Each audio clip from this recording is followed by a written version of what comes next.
സംസ്ഥാനത്ത് മഴ കനക്കുകയാണ്. കണ്ണൂർ, കാസർഗോഡ് ജില്ലകളിൽ ഓറഞ്ച് അലർട്ട് തുടരുകയാണ്. 10 ജില്ലകളിലാണ് ഇന്ന് യെല്ലോ അലർട്ട് പ്രഖ്യാപിച്ചിരിക്കുന്നത്. ജലനിരപ്പ് ഉയർന്നതോടെ ഡാമുകളുടെ ഷട്ടറുകൾ തുറന്നു. തൃശൂർ പൊരിങ്ങൽകുത്ത് ഡാമിൽ റെഡ് അലർട്ട് പ്രഖ്യാപിച്ചിട്ടുണ്ട്. ഒപ്പം പത്തനംതിട്ട അരയാഞ്ഞിലിയിൽ കോസ്വേ വെള്ളത്തിൽ മുങ്ങിയതോടെ 400ഓളം കുടുംബങ്ങൾ ഒറ്റപ്പെട്ടിരിക്കുകയാണ്. കണ്ണൂർ പയ്യന്നൂരിൽ ശക്തമായ കാറ്റിലും മഴയിലും മരങ്ങൾ കടപുഴകി വീണ് വീടുകൾ ഭാഗികമായി തകർന്നു. പലയിടത്തും ഇലക്ട്രിക് ലൈനുകളും പോസ്റ്റുകളും വീണ് വൈദ്യുതി ബന്ധം താറുമാറായി. കോഴിക്കോടിന്റെ കിഴക്കൻ മലയോര മേഖലയിൽ താഴ്ന്ന പ്രദേശങ്ങളിൽ വെള്ളം കയറി. ദീപക് മലയമ്മയും ഒപ്പം ജെയ്സൺ ചാമവളപ്പിലും പ്രവീൺ പുരുഷോത്തമനും നൽകും വിശദാംശങ്ങൾ. ആദ്യം ദീപക് മലയമ്മയിലേക്ക്.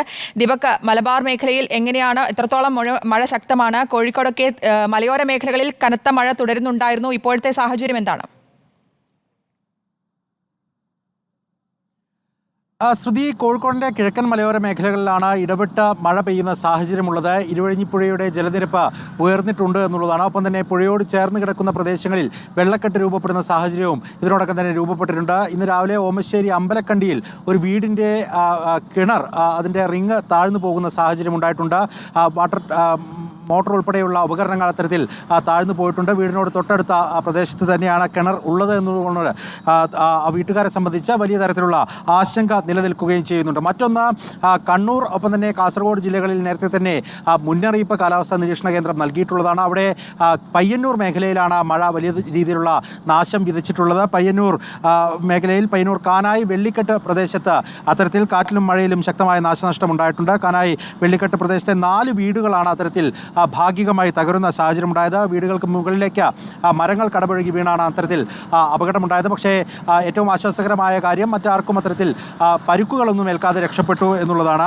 റബ്ബർ, കവുങ്ങ്, വാഴ ഉൾപ്പെടെയുള്ള കാർഷിക വിളകൾക്കും വലിയ തോതിൽ നാശനഷ്ടമുണ്ടാകുന്ന സാഹചര്യവും ഉണ്ടായിട്ടുണ്ട്. കോഴിക്കോടിലേക്ക് വരുമ്പോൾ കോഴിക്കോട് വിലങ്ങാട് ടൗണിലെ പരപ്പുപാറ സാമൂഹിക കുടുംബാരോഗ്യ ഉപകേന്ദ്രത്തിൻ്റെ മേൽക്കൂര തകരുന്ന സാഹചര്യം ഉണ്ടായിട്ടുണ്ട്. ആരോഗ്യ കേന്ദ്രം പക്ഷേ അവിടെ നിലവിൽ പ്രവർത്തിക്കുന്നില്ല എന്നുള്ളത് കൊണ്ട് തന്നെ മറ്റ് അപകടകരമായ സാഹചര്യത്തിലേക്ക് കാര്യങ്ങൾ പോയിട്ടില്ല. ഇന്നലെ രാത്രിയാണ് ഈ സംഭവം ഉണ്ടായിട്ടുള്ളത്.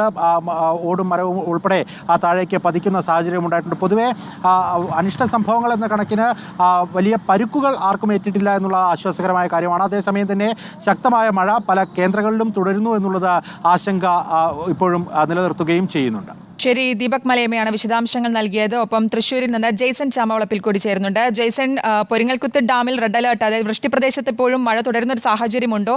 ജില്ലയിലെ മറ്റ് സാഹചര്യം, മഴ മൂലമുള്ള സാഹചര്യങ്ങൾ എങ്ങനെയാണ്? മഴ കനത്തിട്ട് തന്നെയാണോ? നിലവിൽ മഴ കുറച്ച് ശാന്തമായിട്ടുണ്ട്.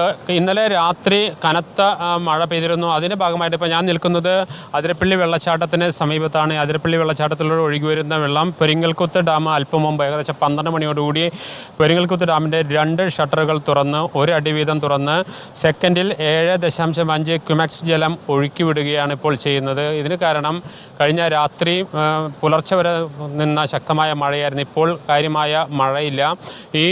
അതുകൊണ്ട് തന്നെ ഇപ്പോൾ ഡാമിൻ്റെ 2 ഷട്ടർ തുറന്നതുകൊണ്ട് തന്നെ സമീപവാസികൾ, ചാലക്കുടി പുഴയുടെ തീരത്തുള്ള സമീപവാസികൾ ജാഗ്രത പാലിക്കണമെന്ന നിർദ്ദേശം ജില്ലാ ഭരണകൂടം അറിയിച്ചിട്ടുണ്ട്. ഇപ്പോൾ നമുക്ക് ദൃശ്യങ്ങളിൽ നിന്ന് കാണാം, കൂടുതൽ വെള്ളം പെരിങ്ങൽകുത്ത് ഡാമിൽ നിന്ന് വനത്തിലൂടെ ഒഴുകി അതിരപ്പള്ളി വെള്ളച്ചാട്ടത്തിൽ എത്തിച്ചേരുകയും വെള്ളച്ചാട്ടത്തിൽ താഴേക്ക് ചാലക്കുടി പുഴയിലേക്ക് ഒഴുകുന്ന ദൃശ്യങ്ങളാണ് നമ്മൾ കാണുന്നത്.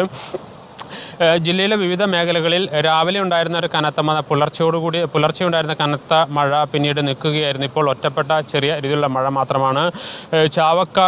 ഗുരുവായൂരിനടുത്ത് കോട്ടപ്പുറം മേഖലയിൽ ഒരു ആളൊഴിഞ്ഞ വീട് മഴയത്ത് തകർന്നു വീഴുന്ന സാഹചര്യമുണ്ടായി.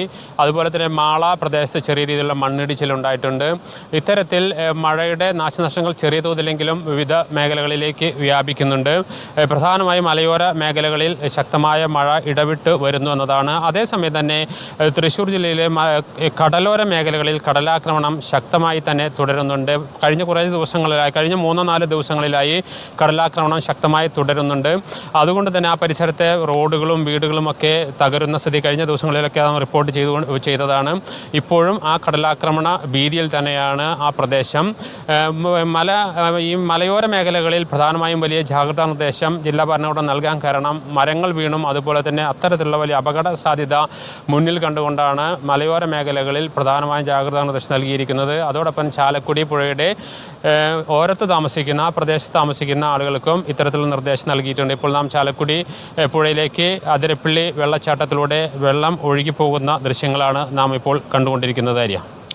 ശരി, ജെയ്സൺ ചാമളപ്പിലാണ് തൃശ്ശൂരിൽ നിന്ന് വിശദാംശങ്ങൾ നൽകുന്നത്. ഒപ്പം നമുക്ക് പത്തനംതിട്ടയിലേക്ക് കൂടി പോകേണ്ടതുണ്ട്. പത്തനംതിട്ടയിൽ നിന്ന് പ്രവീൺ പുരുഷോത്തമൻ നൽകും വിശദാംശങ്ങൾ. പ്രവീൺ, അരിയാങ്ങിലിമൺ കോസ്വേ വെള്ളത്തിൽ മുങ്ങിയതോടെ 400ഓളം കുടുംബങ്ങൾ ഒറ്റപ്പെട്ട ഒരു സാഹചര്യം നേരത്തെ റിപ്പോർട്ട് ചെയ്തിരുന്നു.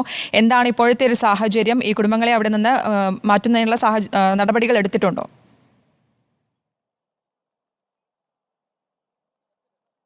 അല്പസമയം മുമ്പ് തഹസിൽദാർ ഈ മേഖല സന്ദർശിച്ചിരുന്നു. അദ്ദേഹം പറഞ്ഞത് വെള്ളം കുറയുന്നുണ്ട് എന്നുള്ളതാണ്.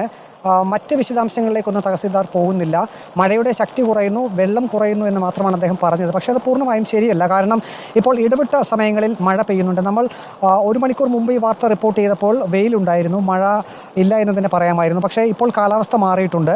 ഉച്ചയ്ക്ക് ശേഷം ശക്തമായിട്ടുള്ള മഴ പെയ്യാനുള്ള ഒരു സാധ്യതയുണ്ട്. സ്വാഭാവികമായും പമ്പാ നദിയിൽ ജലനിരപ്പ് ഇനിയും ഉയരാനുള്ളൊരു സാധ്യതയുണ്ട്. ഇപ്പോൾ ദൃശ്യത്തിൽ കാണുന്ന ഈ അരയാഞ്ഞിലിമൺ എന്ന ഭാഗത്തെ പമ്പാ നദിയിൽ നേരത്തെ അപേക്ഷിച്ച് വെള്ളം കുറഞ്ഞിട്ടുണ്ട്. പക്ഷേ ശബരിമല വനമേഖലയിൽ ഈ പറയുന്ന രീതിയിലുള്ള കാലാവസ്ഥയാണെങ്കിൽ ഉച്ചയ്ക്ക് ശേഷം ശക്തമായിട്ടുള്ള മഴ പെയ്യും. വീണ്ടും ഈ ഭാഗത്ത് വെള്ളം ഉയരാനുള്ളൊരു സാധ്യതയുണ്ട്. ചില ആളുകളൊക്കെ ഈ കോസ്വേയിൽ വെള്ളം അല്പം കുറഞ്ഞ ഒരു സാഹചര്യത്തിൽ മറുകരയിലേക്കൊക്കെ വരുന്നുണ്ട്. പക്ഷേ സ്ത്രീകളെയും കുട്ടികളെയും സംബന്ധിച്ച് അത് പറ്റില്ല, അത് സാധ്യമായിട്ടുള്ള കാര്യമല്ല.